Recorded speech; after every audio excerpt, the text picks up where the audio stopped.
வாழ்க்கையில நீங்க சந்திச்ச முதல் அழகான பொண்ணை பத்தி எங்களுக்கு கொஞ்சம் சொல்லுங்களேன். கொள்ளையடிக்கிற அழகுன்னு சொல்லுவாங்களே, அது அந்த ஜெனிஃபருக்கு தாங்க பொருந்தும். ஆமா, அதுதான் உன் பேரு.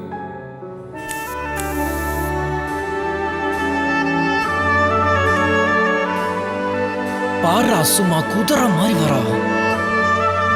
கார்த்திக், நானா? I love you. கண்டபடி உளராத கார்த்திக். எனக்கு ஜெனிஃபர் வேணும். என்ன தவிர வேறு யாராலையும் அவளை சந்தோஷமா வச்சுக்க முடியாது. நல்லவங்க கெட்டவங்கன்னு யாரையும் பிரிச்சு பார்க்க தெரியல. நான் இருக்கேன் ஜெனிஃபர், நீ எதுக்கும் கவலைப்படாத.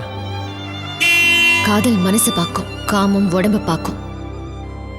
அழகா பிறந்தது தப்பா? அழகை அசிங்கப்படுத்தலாம், ஆனா அழிக்க முடியாது.